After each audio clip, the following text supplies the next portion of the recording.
Cuando hablamos de la documentación, esas anotaciones deben ser claras, precisas y exactas, ya lo dije. No solamente la fecha, la hora, el lugar y a veces hasta el clima.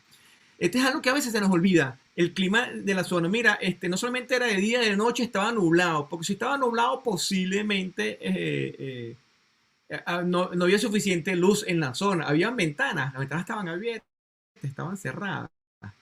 Entonces, cuando hablamos del clima, y a mí me tocó investigar una oportunidad, un accidente de tránsito en Venezuela, donde decían que había una responsabilidad por exceso de velocidad de uno de los conductores. Y cuando empezamos a chequear, una de las preguntas que nos decíamos, ¿cómo estaba ese día el clima? O sea, nos preguntaron a nosotros como asesores, ¿no?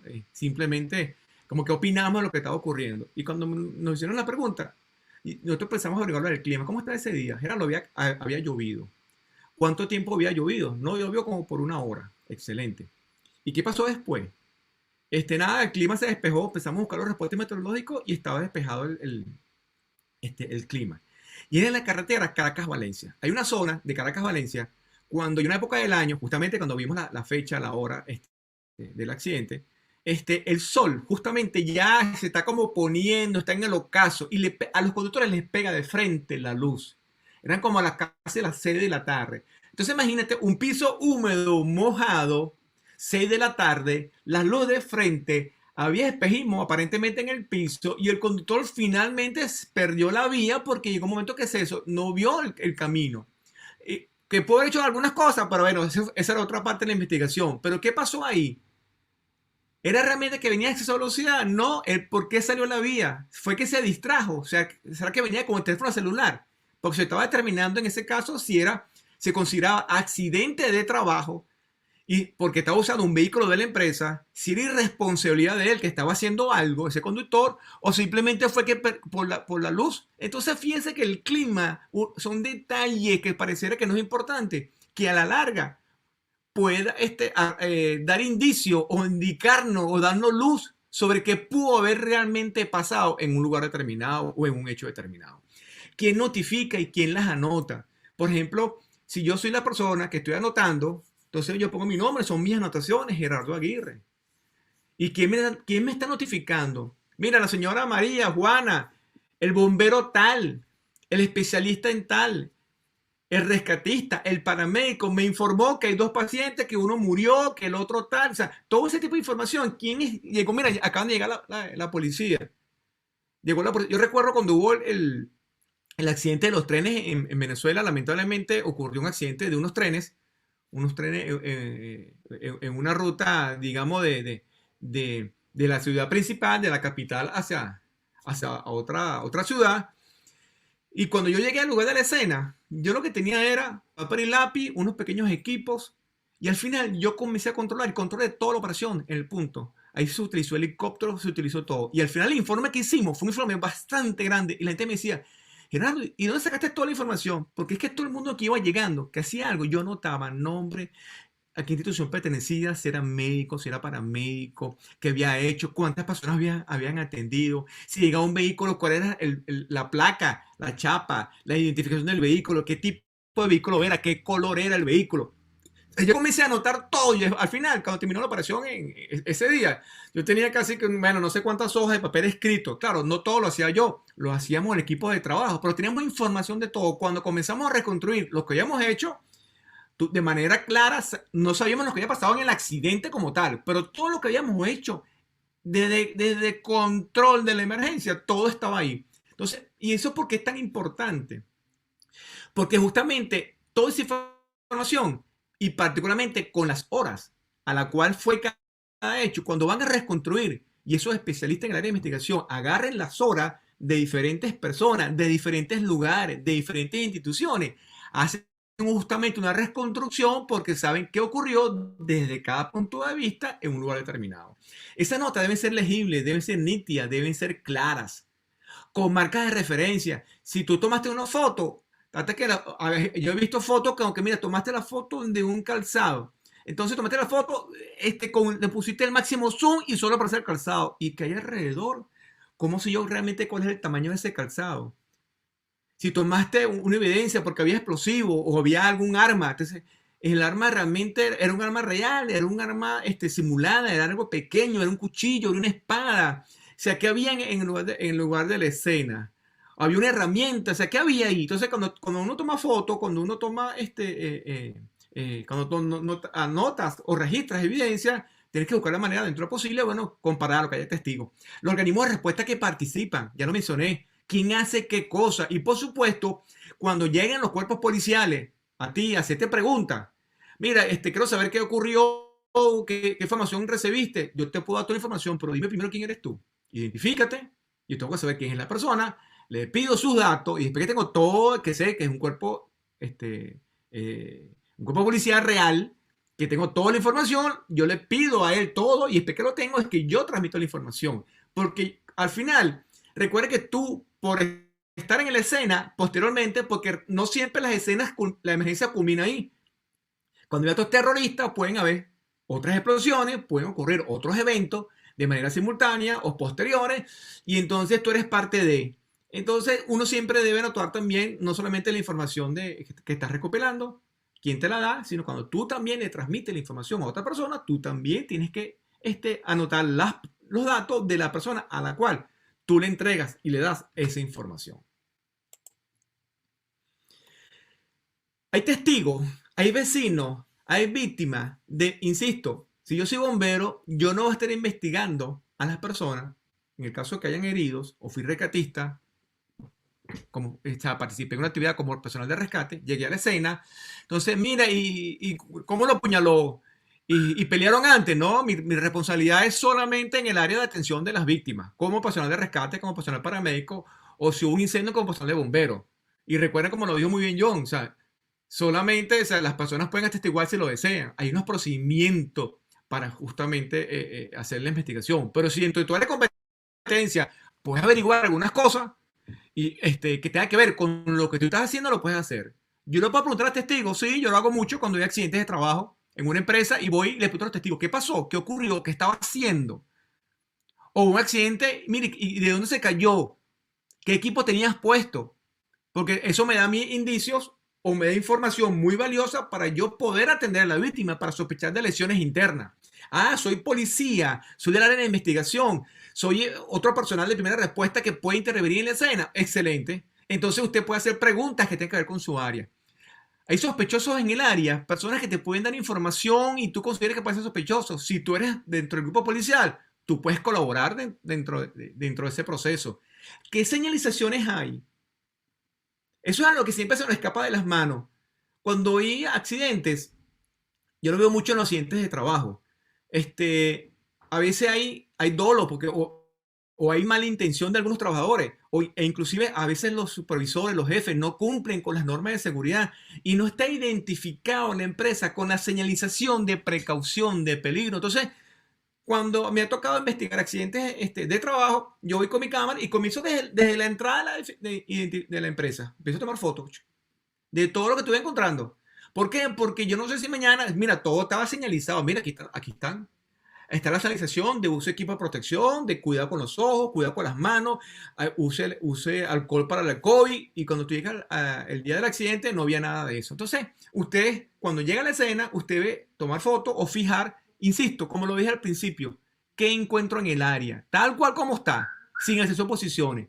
Si hay vehículos en la escena, características generales de lo encontrado. Si hay equipos que estaban en off y usted tuviste que apagarlo. ¿Por qué? Mira, yo entré a una escena y hay una lavadora que estaba centrifugando y estaba desbalanceada. Y la lavadora estaba dando tumbo de lado a lado, a lado, a lado, ¿no? Y tuvimos que apagarla. Bueno, si usted tuvo que apagarla porque para su seguridad, en su intervención, tuvo que apagar ese equipo, usted debe anotar que ese equipo estaba encendido, estaba en ese momento centrifugando, estaba dando golpe de lado a lado porque estaba desbalanceado y tú tuviste que desconectarlo. Si usted lo tuvo que hacerlo para cumplir con su rol de primer respondedor, usted eso debe anotarlo. Si el equipo tuviste que apagarlo porque estaba conectado a otros equipos, porque mira, había un riesgo eléctrico y tuvimos que bajar todos los switches, todos los breaks, o sea, tuvimos que apagar todos los sistemas. Si eso es así, inclusive uno debería anotar qué ¿Cuáles switches realmente apagaste? Ojo, si está dentro de tu área de competencia, porque esa es otra cosa. A veces llegamos a las emergencias y queremos hacer cosas. Si son en empresas o instituciones, uno no puede llegar a hacer cosas. Uno tiene que pedir autorización, pedir apoyo de personal especialista dentro de la empresa para poder lograr hacer lo que tú consideras posiblemente desde el punto de vista de seguridad o de intervención de la escena, cómo desconectar o conectar determinados tipos de equipos. Mire, escuche y huela, precaución con eso. Mirar es importante, escuchar, pero cuidado con el oler, porque a veces cuando uno está oliendo hay un problema. El problema con el oler es que, y lo vamos a ver en la clase que viene, cuando lo que estás oliendo entra a tu cuerpo y el producto es venenoso, químico, infecto contagioso, tóxico, etcétera, usted se está lamentablemente contaminando. Ya le hemos dicho una y otra vez, señora, no emitan juicio, solamente registrar lo que encontraste. No emita juicio, solamente registra lo que encontraste. Yo no soy quien para emitir juicios. ¿Ok? Entonces, para ir cerrando ya, entonces, finalmente, ¿cuál es la importancia de las anotaciones? La posibilidad de requerir al personal que ha trabajado en la escena la explicación de determinados tipos de detalles, de evaluar las medidas adoptadas durante la investigación, para recordar y demostrar el estado inicial de la escena, lo que se hizo, cuándo y cómo y por quién. Señores, nuestra memoria es muy frágil y en la medida que va pasando los días, a veces y vamos escuchando información, le vamos agregando cosas y le vamos quitando. Mira, si ustedes pudieran agarrar algo, una historia, ustedes mismos háganlo, inclusive grábenlo. Ustedes graben algo hoy que sea importante, grábenlo hoy. Se lo graba, agarra con su teléfono y lo graba, una nota de voz y lo deja ahí de un hecho, de algo que ustedes ven en la calle, algo que les parezca relevante. Y a los meses, un mes después, graben otra vez lo que ustedes recuerdan que vieron. Van a ver, usan palabras distintas. Somos humanos, no somos una computadora que va a repetir exactamente. Le agregan cosas, le quitas cosas. Y si pasan los años, a veces tú escuchas la historia, y yo lo he escuchado con mis amigos del mundo de aventura, que hemos hecho muchas cosas de aventura y de actividades, digamos, extremas y de alto riesgo. Y cuando empezamos a escuchar la historia, y a veces, pero tú no hiciste eso, quien lo hizo fue Miguel. Bueno, pues yo estaba ahí, entonces la gente empieza a agregarle cosas porque así es la mente humana. Entonces, con las anotaciones, y lo vemos a veces en las películas, la persona dijo que le dolía la oreja. Entonces dijo la oreja, no dijo oído. Entonces, si es oído, y si es oreja, es oreja. Es dos cosas distintas. Oído tienes que ver más con la parte interna, con el tímpano. Oreja puede ser el pabellón auricular. Entonces, cuando uno anota, nos sirve para recordar con el tiempo justamente lo que se hizo, cuándo se hizo, cómo y por quién. Y para velar por la trazabilidad y la continuidad de las pruebas y de la cadena de custodia. Es decir, que, como lo dimos al principio, hay países que si no se cumplen con determinados protocolos, todo lo que podemos encontrar un momento determinado en una escena, los indicios y cosas pueden ser desestimados en un tribunal por un juez porque no se respetó la cadena de custodia, no se sabe si la información es veraz o no, porque hay contradicciones, porque no es lo que debería ser. Y lo que trabaja en este mundo policial de investigación sabe que eso es así, que hay casos que se caen completicos sabiendo posiblemente que la persona es responsable o culpable de un hecho doloso y lamentablemente como las pruebas están viciadas porque no se respetó desde el principio, desde el fijar los objetos gráficamente, a través de los escritos, de la información y las anotaciones que se han hecho desde el comienzo, lamentablemente puede hacer que un caso se caiga o que tome otro giro y al final, como yo siempre lo digo, no se está haciendo justicia, porque no es defender a A o defender a B, es simplemente que, como lo dice la justicia, y lo vemos en el símbolo, debe ser equilibrada, es ciega, porque no está a favor de A o de B, sino simplemente lo que hace es impartir justicia. O sea, responsabilidad de quien es responsable y de acuerdo a cada ley de cada país se aplican los castigos o las penas que deben cumplir de acuerdo a el hecho cometido. Vemos esta escena y vemos aquí que hay muchas personas. Y fíjense, está un policía, lo vemos de este lado. Vemos un policía que está en la zona frente al vehículo de la televisión, que está anotando o tomando fotos. está una chica del lado derecho que hace lo propio también, están los que están dando declaraciones, están los camarógrafos que están alrededor, y a veces dentro de esos camarógrafos, dentro de esa gente que está como observador alrededor, pueden ser algunos. Hoy en día se utilizan mucho también los drones como para tomar panorámica o hacer, digamos, con las mismas cámaras, un video desde un ángulo determinado para tomar todo el mundo que está alrededor, para saber quién está ahí, quién. A veces se sabe que los delincuentes regresan al lugar de los hechos para evaluar, para ver. Entonces lo importante es que nosotros dentro de nuestra área de competencia, sin invadir las competencias de otros servicios de seguridad, sin entorpecer, porque el trabajo es un trabajo en equipo, cada quien cumple con su rol, de acuerdo a lo que ya dimos, al profesionalismo de cada quien, a la parte ética, al ser responsable en cumplir con nuestras labores, tratar de registrar dentro de lo posible, insisto, como primeros respondedores, no como especialistas, que sí tienen unas técnicas muy particulares de qué preguntar, cómo preguntar, qué anotar y cómo anotarlo. En nuestro caso, simplemente lo hacemos de la forma básica como ya lo hemos mencionado. ¿Qué dijo Oscar Wilde? No existen más que dos reglas para escribir: tener algo que decir y simplemente decirlo. Vemos en la escena lo que hay, simplemente lo anotamos, lo escribimos y simplemente lo sirven para nuestros informes de cada institución, para decir qué fue lo que hiciste, cómo demostrar cuál fue tu área de competencia y, por supuesto, si hay un delito, si hay algo que se debe investigar de otro punto de vista, simplemente usted tiene sus anotaciones para describirlo. Y de ahí, bueno, yo le puedo contar casos de casos, donde fui inclusive llamado a los tribunales. En una oportunidad inclusive fue acusado como que era parte de hecho me dijeron que me iban a tirar la fiscal me dijo que posiblemente me iban a detener, y cuando llegué con todos mis registros me dijeron: tú no tienes nada que ver aquí, tú no eres responsable, porque tenías todos mis registros, mis escritos, mis fotografías, todo tal cual, como un poco como le he dicho aquí. Como primer respondedor, cumplí con mi responsabilidad, hice las anotaciones y también me sirve como protección para mí. Entonces, señores, simplemente es esto. No existe más que dos reglas para escribir o para decir algo. Simplemente tener algo que decir y decirlo. Nuestro objetivo del día de hoy, ¿cuál era? Describir los procedimientos generales de las anotaciones que debe realizar el primer respondedor en el lugar de la escena de investigación de un hecho. Durín, ya estamos listos por aquí. No sé si preguntas hay de las personas que están en el chat. Puedo dejar de compartir pantalla en ambos casos para poder ver las preguntas que pueden haber en algún caso, en algún momento. Sí, Gerardo. En el caso de... En el caso de uno de los chats, hay una conversación bien interesante entre algunos de nuestros participantes. En el caso de César Ruiz, Antonio Vilcarino, Antonio no, a César Ruiz.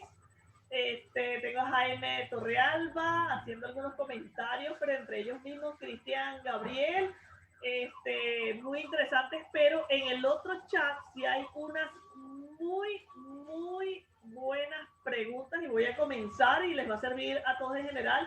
De igual manera les voy a pedir por favor que a este grupo una pregunta específica, pero muy corta y muy precisa, porque leer toda la pregunta se nos alarga más en el tiempo. Recuerden que esto es así de rápido.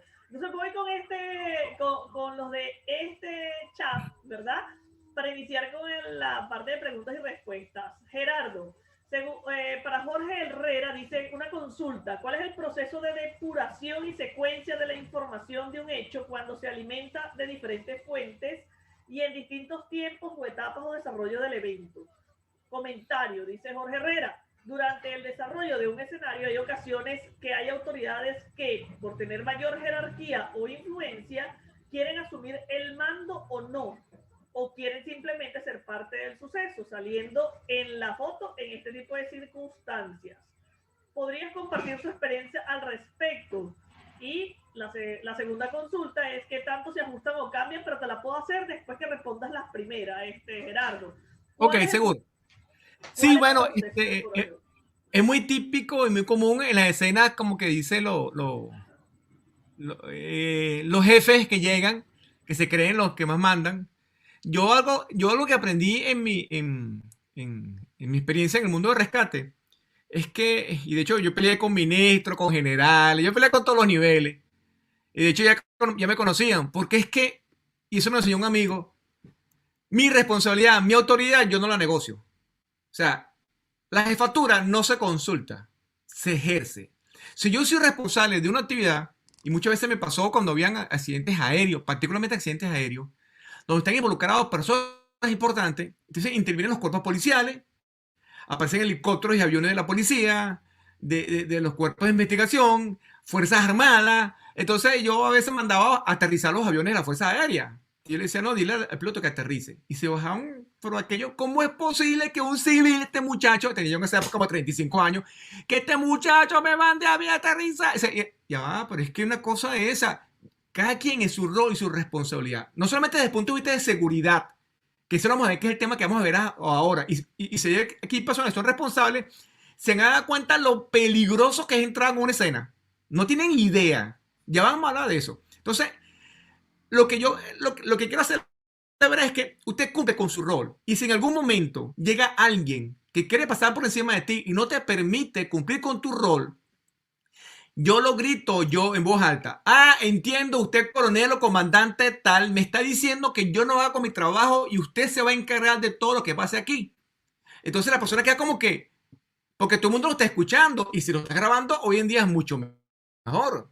Yo me acuerdo, yo tuve una experiencia, una oportunidad igual. Estaba atendiendo a un delincuente, yo no sabía que era un delincuente.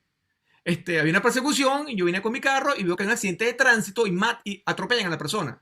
Y yo comienzo a atenderlo. Yo me bajé de mi vehículo, me puse mi equipo de rescate, o sea, yo venía a hacer deporte, estaba en short, en pantalones cortos, zapatos deportivos, zapatillas. Y me coloco mis guantes, mi máscara y mis lentes y empiezo a atenderlo. Entonces, llega un policía, déjalo que está muerto, déjalo que está muerto. Y yo veo que está sangrando, porque si está sangrando, tiene pulso. Entonces, porque yo también soy paramédico. Entonces, cuando veo eso, le digo a un sargento de la policía local. Entonces, yo le digo, sargento tal, tal, yo le veo que está sangrando. Si está sangrando, pues tiene pulso. Usted me está diciendo que lo deje morir porque usted lo está declarando muerto. Y usted puede decir, usted puede inclusive atestiguar eso ante un tribunal de que él está muerto.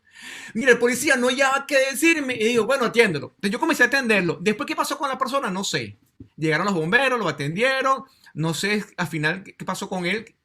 Me enteré después que era un delincuente. O sea, después como que a los minutos. No, que era un delincuente, lo estamos persiguiendo. Bueno, yo cumplo con mi rol. Si yo soy paramédico y estoy como paramédico, yo hago con mi rol. Llega una autoridad por encima de mí, hay que dejar prueba de que esa persona, porque cuando venga la investigación, te van a preguntar, ¿y usted por qué no cumplió con su rol? ¿Usted por qué no cumplió con su parte? Entonces, por eso es que uno siempre debe, dentro de todo, tener tus protocolos de actuación. Inclusive, yo cuando trabajaba en el servicio de rescate, allá en mi país, yo tenía a la disposición 2 helicópteros y 4 aviones. Y había momentos que yo sacaba los recursos y me llamaba el ministro, Aguirre, ¿por qué sacaste a volar los recursos? Porque el protocolo y mi procedimiento escrito, apoyado por Naciones Unidas, firmado por usted mismo, dice que ante una emergencia lo primero es sacar los aviones, no puedes perder tiempo. Si usted no está de acuerdo, yo le envío todo el protocolo que tenemos aprobado para que usted lo cambie. Pero mientras usted no lo cambie, yo cumplo como responsabilidad. Entonces, ahí es donde yo lo invito a todos ustedes a que analicen dentro de su rol. Siempre es interesante y siempre es importante cuando en las localidades los cuerpos policiales a tener reuniones de trabajo, porque eso a veces no ocurre. Reuniones de trabajo para cuando hay un evento, o sea, discriminar y destruir quién cumple con qué rol y hasta dónde llego. Por eso es que este seminario cumple en parte eso. Porque creo que queremos que entre ustedes, cuando hay un evento, se dedique a su área. Somos un equipo de trabajo. Aquí no es quién vale más, quién vale menos, quién es responsable y quién no es responsable.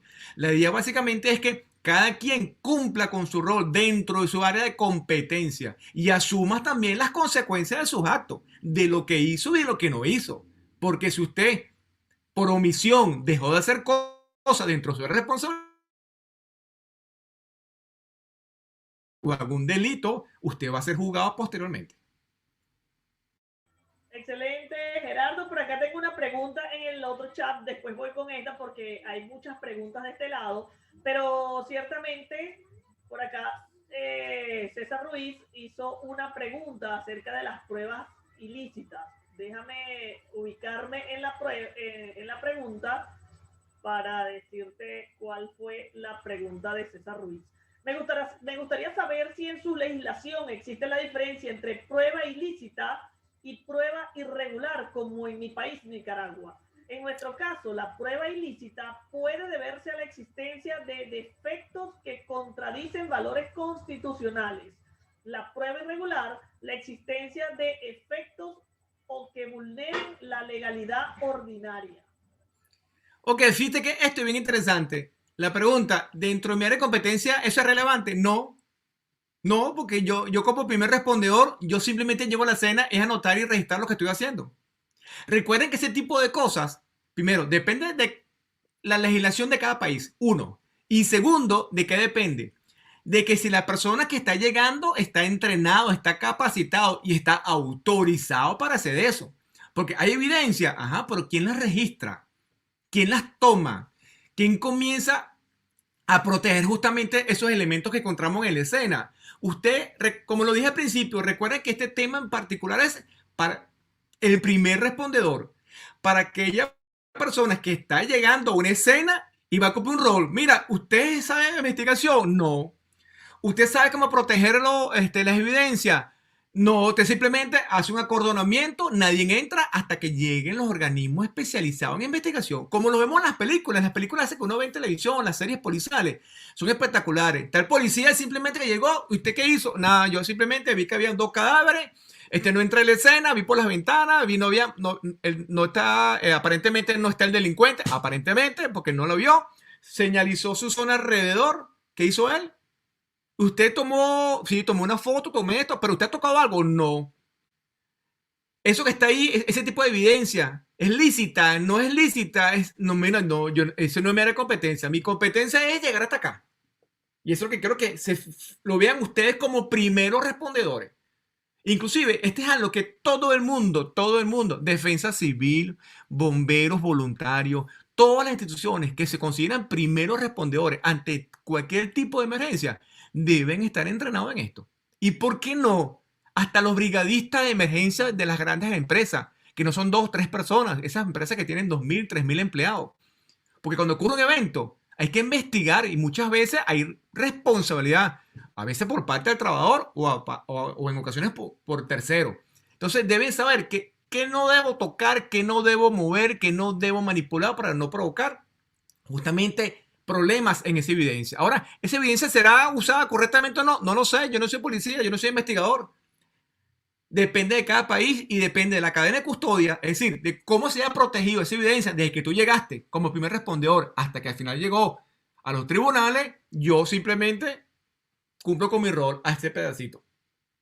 Espero haber explicado o respondido la pregunta. Acá, en uno de los links dice José Córdoba, es un genio, señor, este señor, mis respetos para usted. Les aclaro una cosa al grupo que hizo la pregunta. Gerardo no es comisario, ojo, Gerardo es rescatista, entre otras cosas. Para que quede claro el tema de que él no es ni comisario ni policía. Eso queremos que dejarlo claro. De igual manera, Gerardo, tienes otra pregunta por acá de Rosy Laguna y ya voy con este grupo. Lo que pasa es que hoy las preguntas hay muchas preguntas, Gerardo, Sí, sí. y quiero que sean muy concretos. Gracias por la aclaratoria. Bueno, sí, yo no soy, he trabajado mucho en el área policial, pero en colaboración, porque a mí no me gusta mucho hablar de mí, de mi currículo, ¿no? Pero sí, yo soy técnico superior en gerencia, soy licenciado en seguridad, tengo maestría en seguridad y salud ocupacional, soy paramédico, soy técnico aeronáutico de mantenimiento de aviones y helicópteros. O sea, yo todavía he estado estudiando, tengo varias profesiones, he hecho muchas cosas. Estoy terminando un libro que ya está listo, está casi que para sacarlo a la calle de crecimiento personal. O sea, he hecho muchas cosas, ¿no? Pero sí, lo que es la parte legal, la legislación como tal, digamos, los artículos de las leyes de cada país, no, normalmente no las conozco porque no es mi fuerte. Pero lo que sí le puedo decir es que como primer respondedor, que traje muchas veces como rescatista, en el área bomberil apoyé muchas veces como paramédico, inclusive cuando habían escenas que apoyaba cuerpos policiales, cuando trabajaban las ambulancias de las policías en mi país. la respuesta siempre sigue siendo la misma, o sea, no cambia, eso no cambia. Tú tienes que llegar, fijar todo lo que pueda dentro de tu área de competencia para que los especialistas que lleguen al área justamente hagan lo que tienen que hacer para evitar justamente, digamos, cambiar la información, cambiar la historia y que finalmente los tribunales determinen de acuerdo a lo que realmente ocurrió y se encontró en el área del suceso, pueden determinar justamente si hubo o no hubo intervención de una persona y cómo fue. Ok, Gerardo, Rosy Laguna en el otro enlace dice, partiendo de la función del primer respondiente, nos damos cuenta de cómo estará la investigación posteriormente. Pareciera un comentario más que una pregunta de Rosy Laguna. Muy buena tu intervención, Rosy. Nelson Cervantes, acá en México, se estila decir que se observa un líquido rojo con características hemáticas. Jorge Herrera hace la siguiente pregunta. Si en una emergencia intervienen más de 3 servicios de manera simultánea, ¿quién asume la responsabilidad del primer respondiente? El primer respondiente, como siempre lo digo, es el primero que llega. El primerito que llegó, él comienza a anotar sus cosas. Y en la medida que van llegando las siguientes unidades de primera respuesta, cada unidad también va haciendo sus propias anotaciones. Recuerden que yo, como policía, tengo mis anotaciones desde el punto de vista policial. Yo, como rescatista, tengo mis anotaciones como rescatista. Si soy bombero, como bombero, tengo mis anotaciones como bombero desde el punto de vista técnico bomberil. Si soy de otra área, porque dependiendo qué tipo de emergencia sea, soy especialista. Si soy un especialista porque hubo un siniestro con material radiológico, entonces tiene una cantidad de información y anotaciones distintas que hacer. O sea, cada especialista dentro de su área comienza a hacer las anotaciones. Entonces, cuando hablamos del primer respondedor, como que ¿quién anota? Todo el mundo debe tener sus anotaciones, todo el mundo. Y cuando llegan los especialistas a llegar a la zona, a buscar, a recuperar la información, y de hecho, cuando vean las películas de televisión o esos canales que ponen películas que tienen que ver, o series de delincuentes, homicidio, simplemente vean que siempre están y lo meten ahí, están haciendo anotaciones. ¿Quién anota? Paramédicos anota sus cosas, el policía anota su actividad hasta que llega o el FBI o la CIA o los organismos 65, si es inglés, depende de cada país, llega con sus cuerpos policiales a tomar datos de todo y cada uno, intervienen a cada quien, dependiendo qué tipo de emergencia sea, dependiendo del tipo de escena, depende de lo que haya ocurrido. Entonces, van a buscar más información más hacia un lado o a otro, dependiendo lo que el investigador determine que tiene que hacer. Gerardo, hay otra pregunta por acá en el otro enlace de Cristian. Dice, además de un policía, un bombero, ¿quién tiene la facultad de ser el primer respondiente en caso de que no esté dicha autoridad?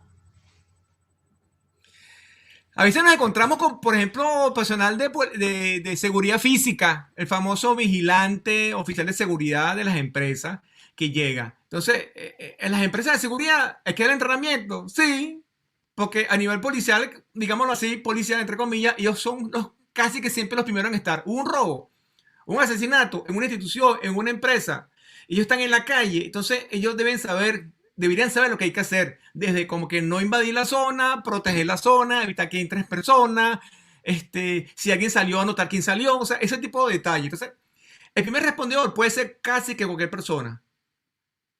Lo que ocurre es que hay países donde el primer respondedor es el público, la gente que quiere mirar, que quiere ver, que quiere tocar, que quiere hacer. Hay gente que se cree doctor House y toda persona que encuentran en la calle, en el piso, le quiere dar reanimación cardiopulmonar y todo el mundo interviene. Y cuando llegas tú, bueno, han movido todo, inclusive hay casos donde han matado a la persona porque han hecho malos procedimientos y le han provocado la muerte, lamentablemente. Un mal movimiento, con una fractura de cuello, etcétera. Entonces nosotros tenemos, el primer respondedor puede ser cualquier persona. Estamos asumiendo en este caso, en este diplomado, que el primer respondedor originalmente son personas de instituciones de primera respuesta. El que llega a la escena, que va con una función muy particular. Pero podría ser un vigilante, un oficial de seguridad, sí. Podría ser un público general, por supuesto que sí. La pregunta es, ¿esa persona que no sabe nada va a hacer anotaciones? ¿Para qué? ¿Cuál es su intención? ¿Qué pretende? ¿A quién le va a dar esa información? Entonces, es más, sabe que debe anotar algo. No sé. Gerardo.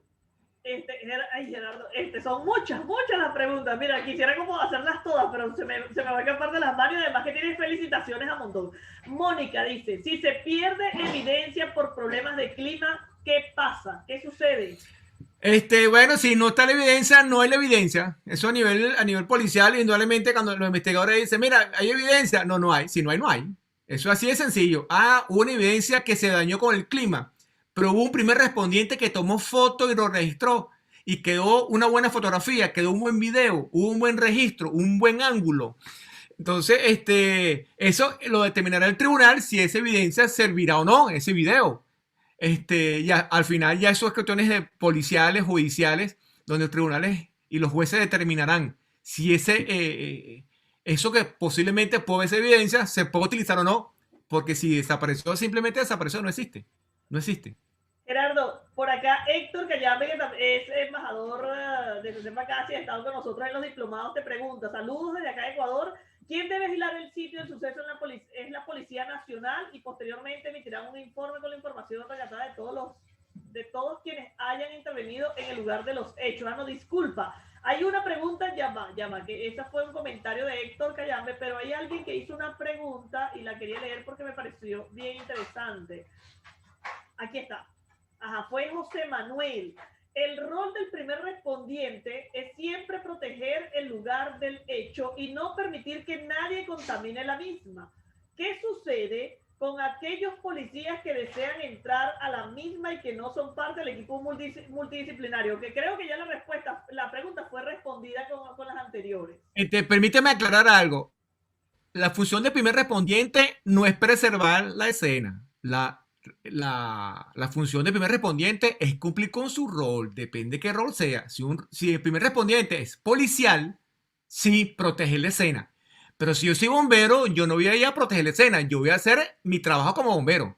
Si soy paramédico, voy a hacer mi trabajo como paramédico. Que dentro de mi proceso, ¿debo proteger la escena lo mejor posible? Sí. ¿Qué pasa cuando ocurre un accidente de tránsito? La gente dice, protege el vehículo. Depende, a veces uno tiene que picar el vehículo un pedacito, quitas el parabrisas, quitas el techo, quitas las puertas, sacas el lesionado con todo y asiento para si sospecha lesión de columna, o sea, el carro lo picas en pedazos. Gerardo, y no protesta la evidencia. Primero la vida de las personas, entonces hay prioridades. Ah, mira, la gente murió, hay cadáveres, no tiene pulso, mira, no hay más nada que hacer. Ah, entonces ahora sí, la prioridad cambió, ya no hay vida que proteger, ya no hay fuego que apagar, vamos a proteger entonces todo el resto del área. Llegan otras personas, cuerpos policiales. A mí en una oportunidad en un rescate llegó, no se permitía que entraran a la zona del siniestro los cuerpos policiales, porque la zona era muy delicada y llegó un policía y me sacó una pistola y me la puso hacia enfrente. Te estoy diciendo que te quites. Yo, bienvenido amigo, pasa adelante. No hay problema. Lo registré, le tomé foto al policía y por supuesto lo denuncié al día siguiente con su superior. Y ya, pues. Entonces, de hecho, en esa emergencia hubo muchos problemas porque los cuerpos policiales actuaron lamentablemente muy mal en esa oportunidad. No vamos a hablar de los detalles, pero cada cuerpo quería poner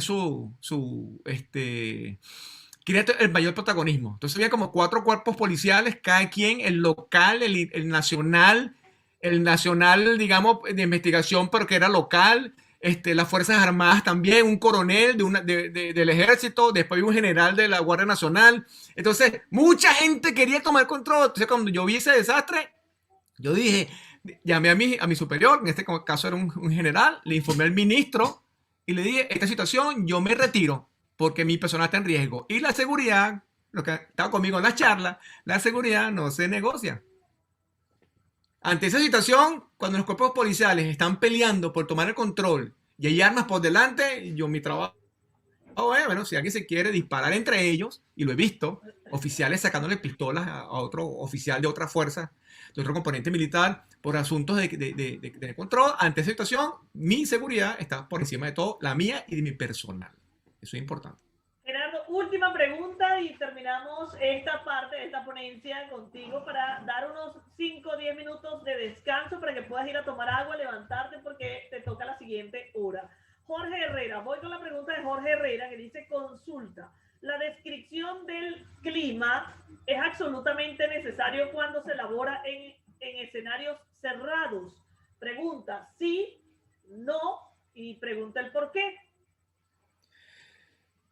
Dependiendo del tipo de escenario, ahí es donde tú como especialista, como primer respondedor, tienes que evaluar. ¿Por qué? Porque si tienes que ver con materiales peligrosos, si el clima puede influenciar el lugar de los hechos, indudablemente que sí. Si tu experiencia, tu conocimiento dice, mira, por ejemplo, estaba lloviendo, pero fue en una casa cerrada, un departamento, una casa, una habitación, o sea, cerrada, o sea, lo que pasa afuera no tiene nada que ver con dentro, posiblemente no. ¿Es un lugar abierto? Posiblemente sí. Entonces, tú tienes que considerar ese tipo de detalles, insisto, dependiendo de lo que estés haciendo. Porque inclusive, cuando, y eso lo vamos a ver en el tema que vamos a ver más adelante, cuando uno hace intervenciones en la calle, uno tiene que tener pendiente con la parte medioambiental. Cuando digo medioambiental, no solamente el ambiente, sino si hay insectos en el medio ambiente, hay abejas que te puedan atacar. O sea, hay una cantidad de información que uno podría notar si tú consideras que eso. O sea, no es fácil, no. Entonces, yo siempre recomiendo, si, ¿por qué no colocarlo? Si es un lugar abierto, siempre es recomendable colocarlo en el clima. Si es un lugar abierto, si es un lugar cerrado donde el clima, lo que pasa afuera, no tiene nada que ver con lo que pasa adentro. Y sin embargo, si tú consideras que debe anotarlo, lo anota. Recuerda que después van a venir los especialistas. Y tú no eres la persona, digámoslo así, que va a hacer la investigación de los hechos. Tú solo vas a registrar lo que estás encontrando. Esa es la razón de por qué uno no va no ir tan profundo. La investigación, o sea, es muy profundo, hay formas de investigar, hay preguntas que hay que hacer, hay cosas que hay que fijar, desde inclusive la planimetría del área del suceso. O sea, hay una cantidad de información, pero eso lo hacen los investigadores. Nosotros, como primeros respondedores, hacemos lo posible por fijar lo que está. Si tú ves que está en el medio, si es externo y tú consideras que eso que puede influenciar en lo que ocurrió, sí, anótelo. Bueno, Gerardo, quedan muchas preguntas por responder, pero si puedes quedarte ahora un ratito respondiéndole algunas de ellas que quedaron en el aire, te lo sabríamos agradecer para que ellos no se queden con la inquietud. Les va a escribir seguramente Gerardo por el chat en cualquier momento, no ahorita porque le corresponde la siguiente hora. Entonces vámonos a un break rápido, Gerardo, de Seguro 5 que sí. minutos. 5 minutos. 5 minutos y regresamos con Gerardo Aguirre con la siguiente ponencia, consideraciones relativas a la salud y seguridad. Hoy en el Congreso Internacional de Investigación en el sitio del suceso, el hallazgo de elementos de interés criminalístico, la cadena de custodia y la jornada forense en siniestros especiales. Ya regresamos en breve con el magíster Gerardo Aguirre. No se vaya que ya les vamos a dar a ustedes la sorpresa que le tenemos en el día de hoy. Ya regresamos, Gerardo. Seguro.